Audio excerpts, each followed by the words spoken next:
Hi everyone, it's Jackie at Spare Room Studio. I'm back to do part 2 of this page in the Creatures of Ken Matsuda, the Hachette Heroes French version of this book, and I'm doing the rabbit. And I based the page with Crayola super tips, worked as watercolour washes. I laid the colour onto the plate. That's what's left of the blues that I was using, and I used a combination of either the water brush that I've got, very cheap generic no brand water brush, and I also used a small cheap fine liner brush, and that is how this page has ended up drying. I love all those watery, bleeding, wet in wet effects. That is very much my thing. I know it isn't for everybody. It is a very sort of personal choice whether you like this sort of style or not, and I do.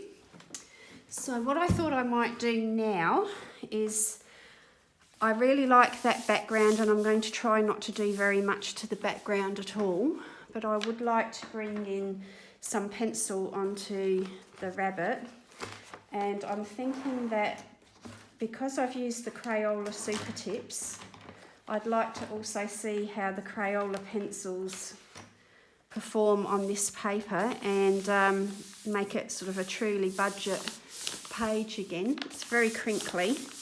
At the end I might try ironing the page, or it will have to lie under some heavy books for a while, but it is very crinkly. Oh, and before I get started too, before I forget, I'll just show you what the other page behind looks like. I often forget to do this, but that is the other page. Now, there is some shadows there, and it's very crinkly, but it hasn't actually bled through, and that surprises me a great deal, because I really did think that all this blue would have bled right through. So that was a nice surprise that it didn't. But I still wouldn't guarantee to you that it won't bleed, so be prepared. Okay, so what I'm going to do is just introduce some stronger colours into some of these details. We want this area to be the focus, supported by the background. And the background's nice and loose and washy, so I'd like to make some of this a little bit more detailed. I'm going to use some darker colours just to establish some of the depth of colour in there that I need. It's all looking very much one mid-tone at the moment. So I've got black, dark brown and outer space here in the Crayola pencils, and this is outer space. Now the ink printing in this book is not a dark black, it's more like a charcoal, and so this is one of the books where it will really pay to come back in with a black, or indeed a deeper charcoal pencil, or perhaps even a dark brown or a navy blue, indigo blue. Something that's going to really make those deeper, darker areas pop more, because at the moment they're not popping. It's not deep enough against everything else that's going on that those darkest, deepest areas are making any great impact. And that makes it perfect for working in a watercolour style, because generally when you work with watercolours you will keep your colours a little bit more muted. They don't have to be. I've seen some very, very brilliantly saturated, vibrant watercolours, but generally people do start to work with watercolour and they're quite timid, and it's lighter colours and very washy, and they get a bit frustrated because they think their results are a little bit insipid. But it's usually because they're a bit nervous about going too dark with it. So this is a good book for trying that, but then don't be too scared sorry, to reinstate some of this darker areas. Now this area in here is actually the rabbit's fur, and I didn't put any colour on that, so I'm just going to match that up. That is medium deep almond from the Crayola Colours of the World set. And I'm just going to use that to suggest some of these bits of fur. Ken has put lots of lines in here for you already, describing the way that the directions of the fur, but he's done it in a way where the fur and grass are pretty much looking like the same thing, the way that he's done that.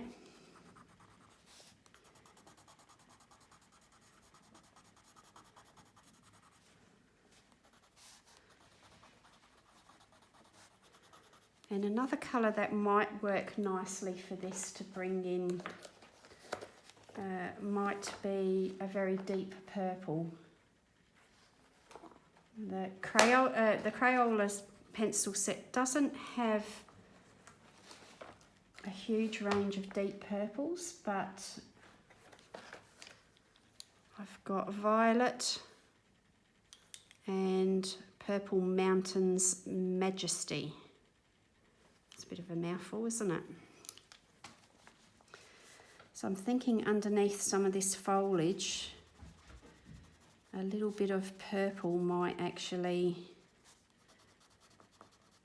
play nicely with some of these other colours that I've got going on here. Too much black will deaden it.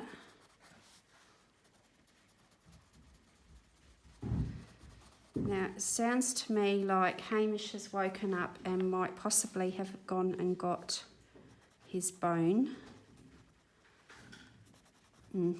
So you will hear some banging and crunching and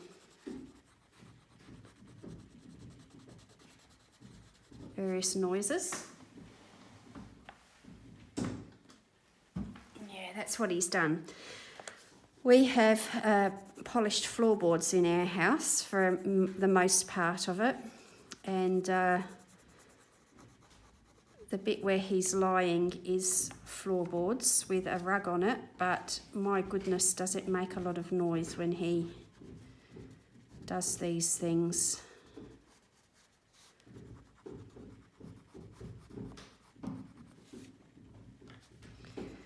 I live in a house where the original part of the house was built in 1920, so it's just over 100 years old in the front part of my house, and the back half of the house, this is tan that I've got here now, the back half of the house has had a fairly recent extension built onto it, which is probably,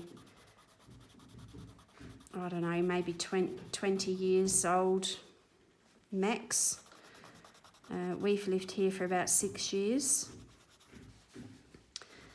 And the back half of the house is a lot quieter because it's built on a concrete foundation, and you know, it's built in modern building practices, whereas this front part of the house has got polished floorboards and a lot of the original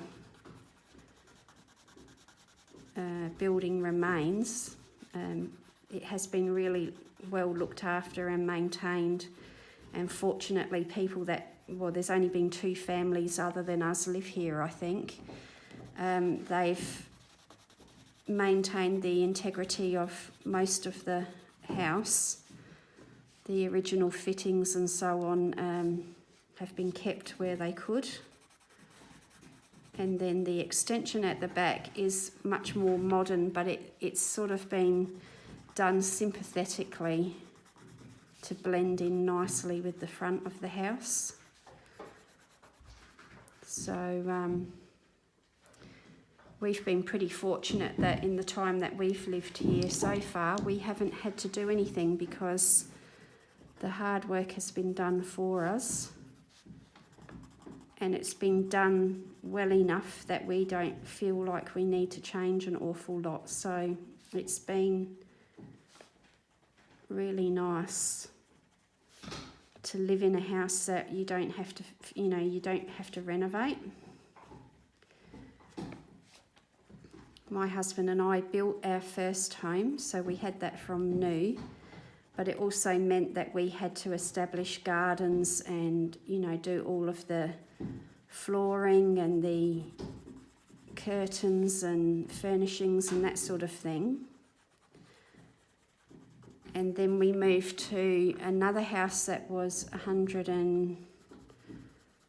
it would now be nearly 120 years old. And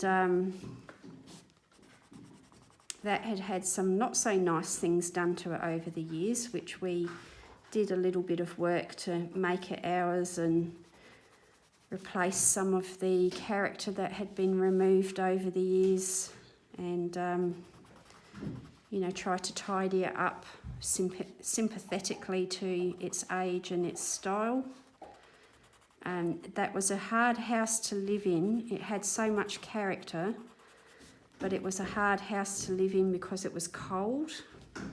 It's very drafty, and it wasn't insulated, and it was very, very cold in winter in there. But I missed that little house because it was very cute. It had a lot of character. It was quirky. But it is much easier to live with an ensuite bathroom and a new bathroom, a new kitchen. It is much easier to live with those things than it is to live with old, run-down, ramshackle versions of it.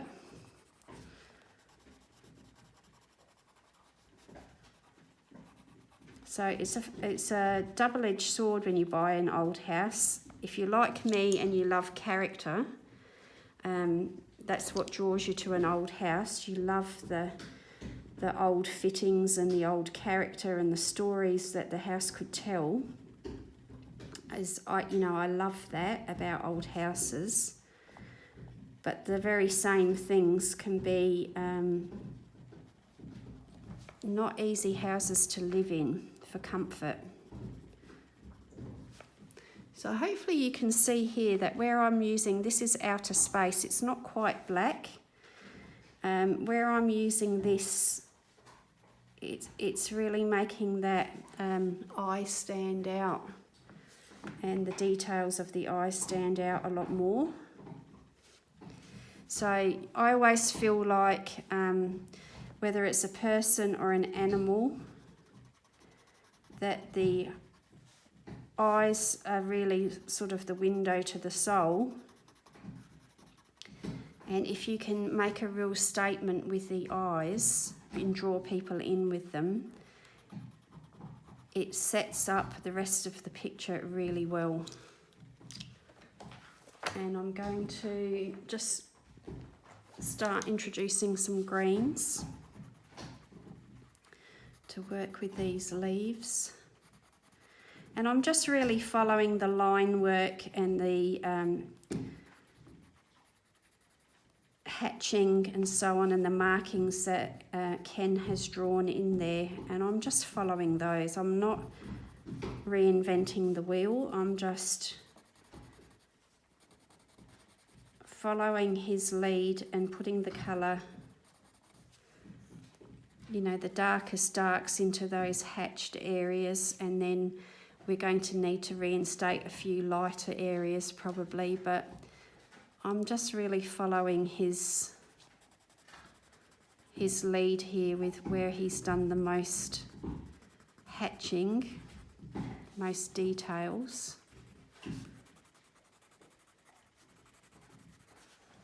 And then some of these small leaves here have got lost.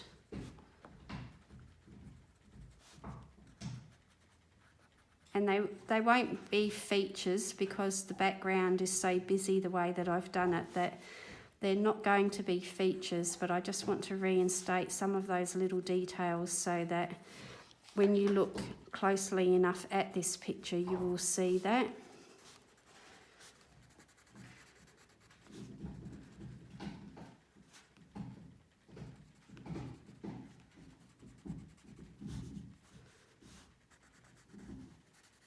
And I'm actually just going to bring in I think it's yellow green. Oh, that one's lime green. Just to bring in a little bit of that lighter green, just to brighten up some of this foliage.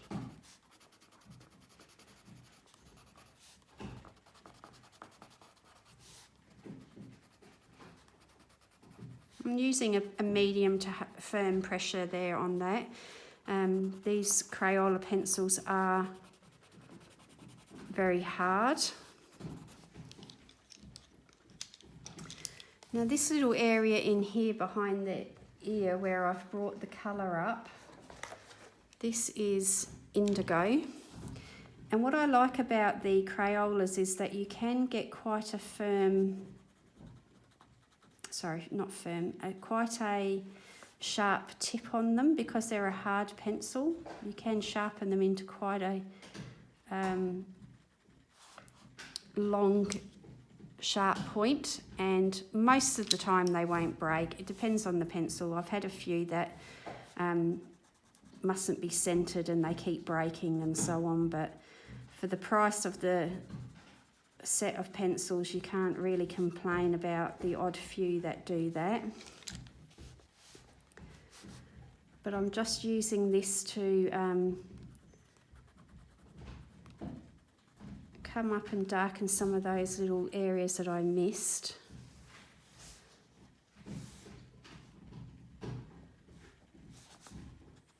I'll also do that in the butterfly down here. I need the black, I think, to just go over some of those little details in the butterfly because they're not a deep black from the printing.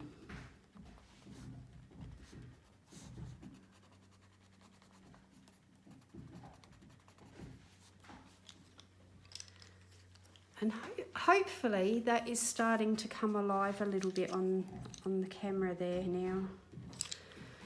So I'm just using dark brown here for the little shadowy areas along this plant, whatever it is. I feel like I'd like that to be a little bit more yellow. So I'm going to introduce yellow. It is just yellow.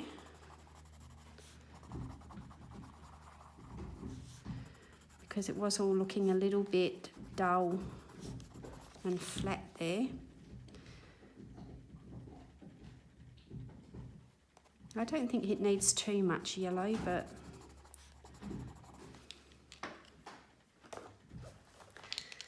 and let's go back to the, I was going to use the dark brown, but I think I'd really like something a bit deeper.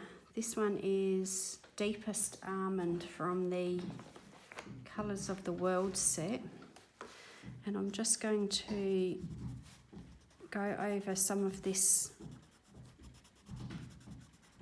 twigs and little fine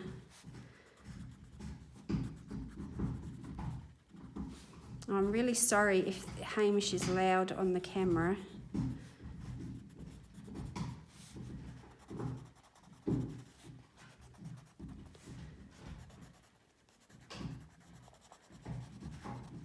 Just think of it as thunder. Thunder in the background.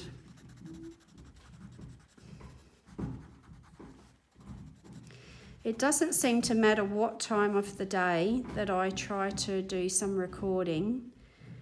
He will be asleep and quiet and then come alive once I start recording, without a fail.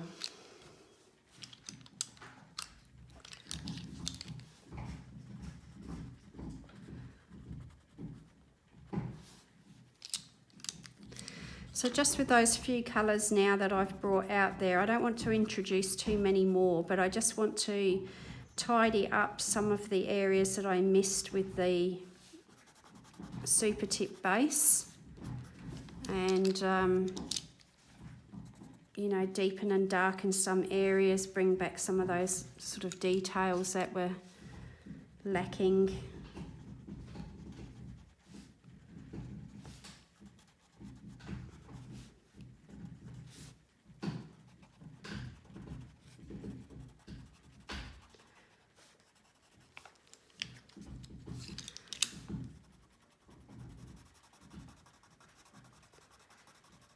You know, just tidy up a few of the areas that I did sort of quite loose washes, but you know, they're not looking like they're pleasant, so I'm just tidying up a few of those areas that look a bit more messy.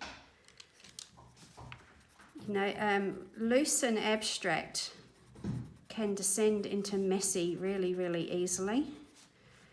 It's a very fine line, I feel, so sometimes it just needs a few small details to be reinstated, and that's enough. Like, you don't need it everywhere, but you just need a little suggestion of extra something here and there. And if you just use it sort of sparingly, you get that nice impact from it. And I've got red, just going to have a little tidy up of some of these red things that we've got.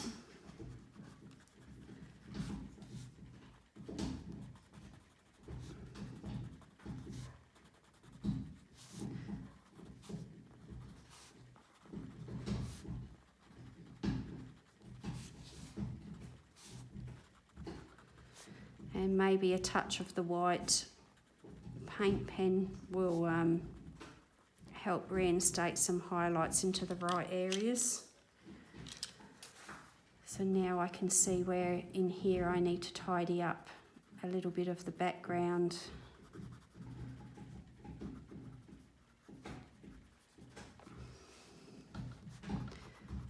Just to make a few details a little bit clearer. It actually is quite nice sometimes when you've got lovely watercolour effects that you like, that you just find the matching pencil and just gently reinforce some of those. Make a bit of a feature of them, can be really nice as well. Oh, that's become a bit lost in there, what's going on.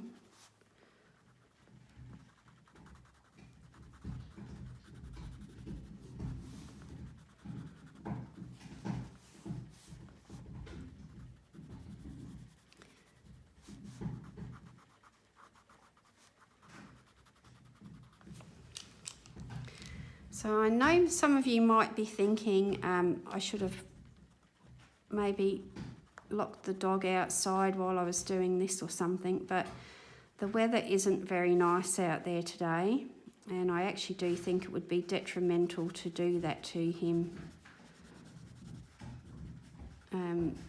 while the wind is blowing and, you know, noises are banging and so on. I actually don't think at this stage in his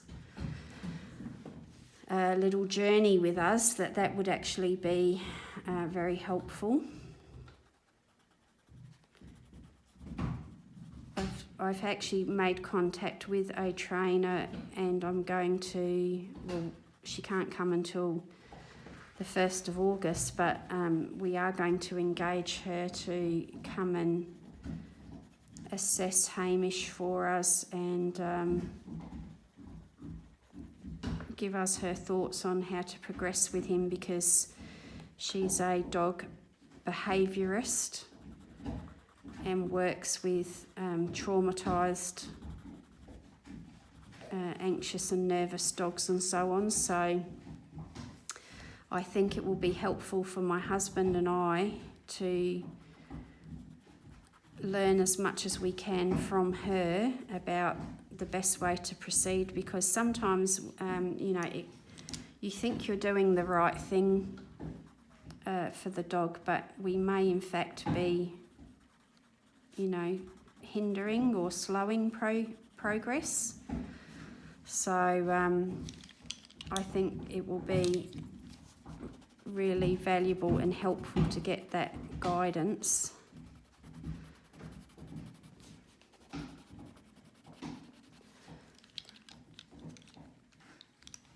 And from what I've been reading and understanding, you have to go really carefully with disciplining and reprimanding these dogs that have had some sort of trauma or, some sort of mishandling, mistreatment and so on. There are different ways of schools of thought, but you have to go slowly and carefully with them.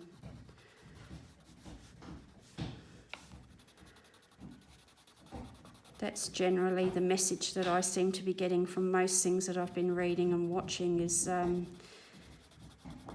you can't rush the process with them.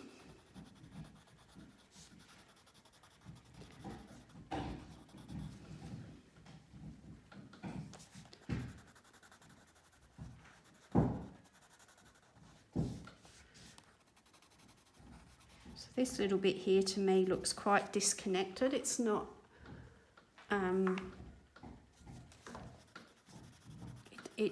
it's not tying in all that well at the moment with the rest of the image, I don't think. Still very bland there. And like I said, there was nothing really to suggest that there should be red in here, but it feels like it needs that little bit of something. And I'm also going to try and, whoops, there you go, I've just broken the tip of that one. That's violet. Just try and introduce a little bit of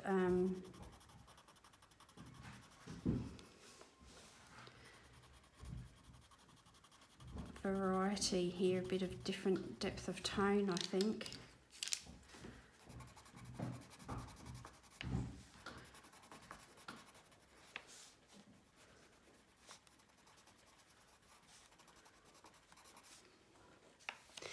In hindsight, I probably could have brought the background down here behind this corner. So what I might do at the end is just fill that in with a bit of the Crayola Super Tip in that lightest blue down there. And that might make it look a bit more connected.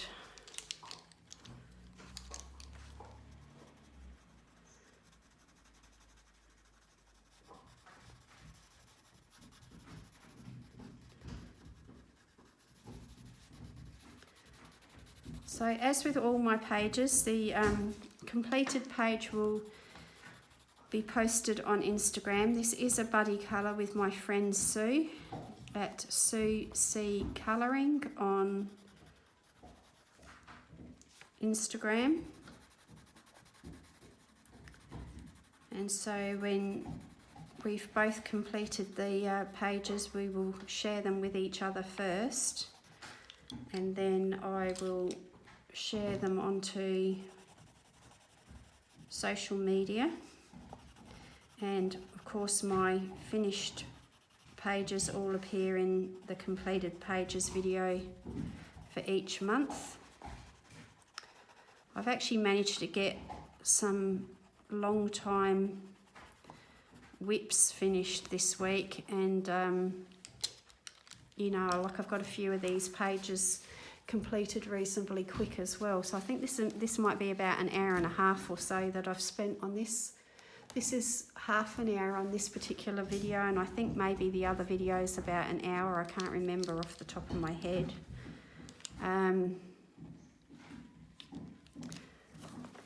I might just do one more darker green, because I feel like we could have maybe a bit more green.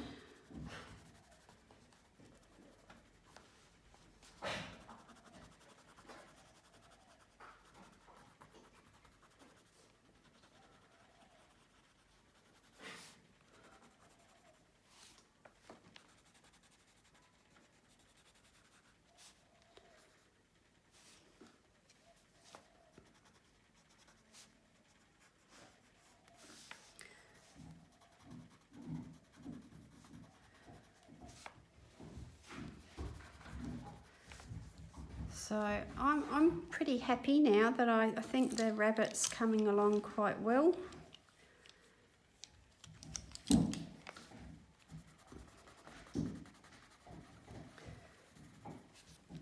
I think just this branch here needs a little bit of attention.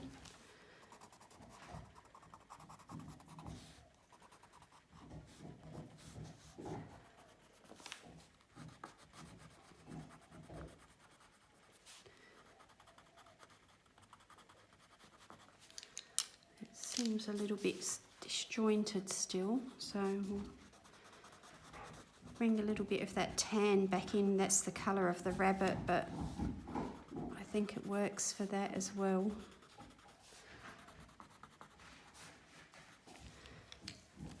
And I'm sure there's some sort of grass or something, but I just feel like it needs a bit more red in there.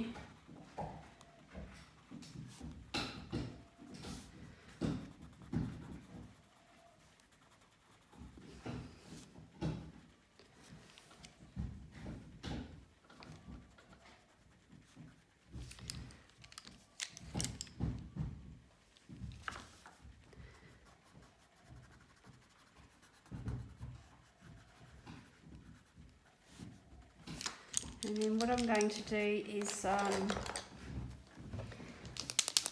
little bit of white acrylic paint pen. Just put a few little bits of white back into that mushroom there. Be a little bit on there.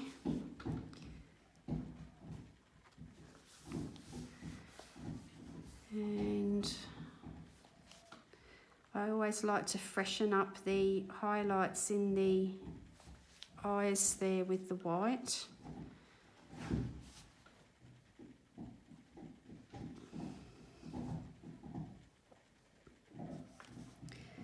Maybe just a few dots in here where I've got those deeper bits, just to add a little bit of something.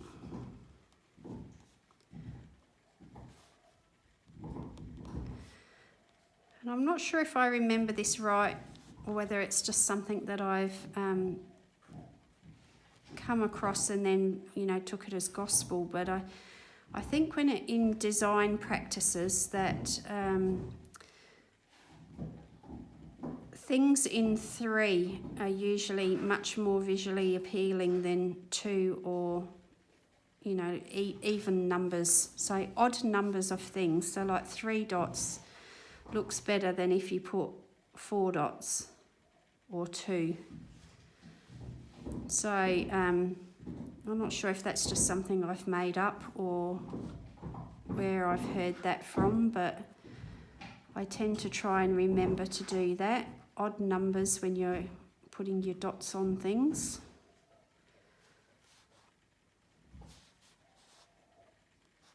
A little bit of white in there might help just brighten that bit up.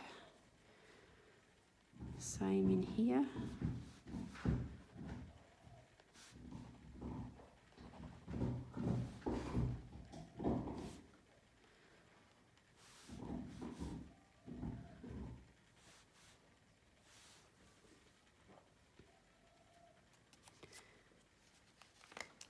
I've also missed the eye of the moth. Let's just deepen that up a little bit. And I'll just bring back the lighter could see my table at the moment, it is covered in markers and pencils, and there's just stuff everywhere.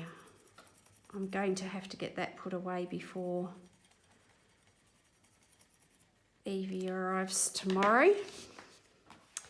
So I'm just going to put some of the lighter blue in this corner, but it won't be as dramatically blobby and so on as the rest that I've done. I'll do this one a little bit more of a blended, smoother wash. Now the good thing is when you've done your coloured pencil work and you come back in with your watercolour wash like this, the pencil kind of repels the water. So where I've got to go in around all this fiddly foliage is quite good, because the coloured pencil is resisting the watercolour, and I'm actually getting up to the edges, and it's not affecting the colour of the foliage or the rabbit too much, but getting a nice, I'll just put some clean water in there.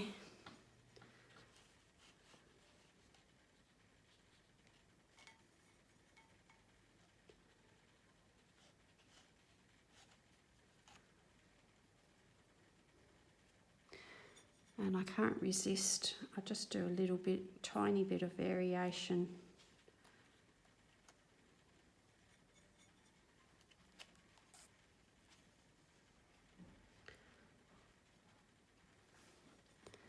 I don't think when it comes to colouring that subtle is in my nature, which is really interesting, because if you saw me in real life, I don't dress to draw attention. I like to fade into the background. I wear a lot of black, and not one for drawing attention to myself. And yet when it comes to colouring, the more out there and vibrant and bright it is and busy, the more exciting it is. So it's interesting how we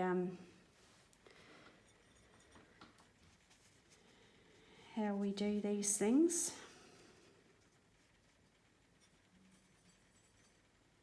Just a little bit in there as well, I thought could have been better placed. I'm just trying to get that to blend in a little bit more smoothly there.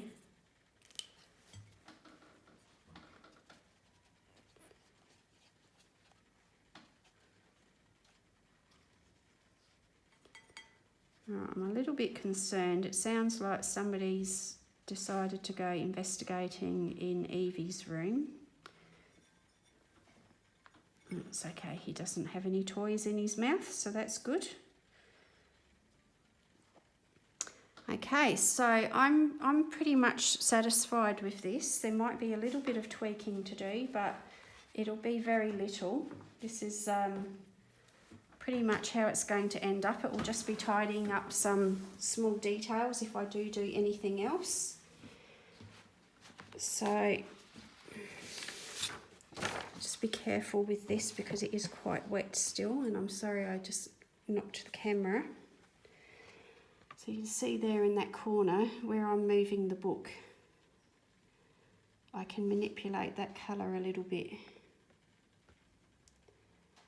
So that corner's still very wet, I'll just be careful with that.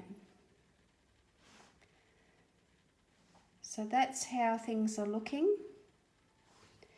I might just tidy up a few more areas within here just to get a bit more definition, but I feel like that has worked pretty well.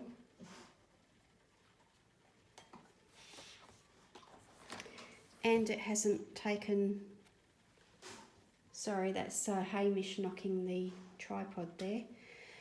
I think that's worked pretty well given that the time that I've spent on it. What you've seen on camera is all I've done to it so far. So there'll be a tiny little bit of tidying up, getting some really blacks into that area, and then it will be done. So thank you once again for being with me. I really do appreciate it. Please let me know your thoughts, whether you're someone of my thinking and you like all of this watercolour stuff. Share with me if you don't. It's really interesting to hear other people's viewpoints, so I won't be offended. But if you'd like to have a go yourself, be prepared that it might bleed through. This particular page didn't. You saw before I started what had happened. I doubt that this area here is going to bleed through when the darker bit didn't. So I think we're pretty safe with this one, but please do always expect that it will bleed. And if you're prepared for that, give it a go and let me know what you think. Okay, I'll see you in the next one. Bye for now.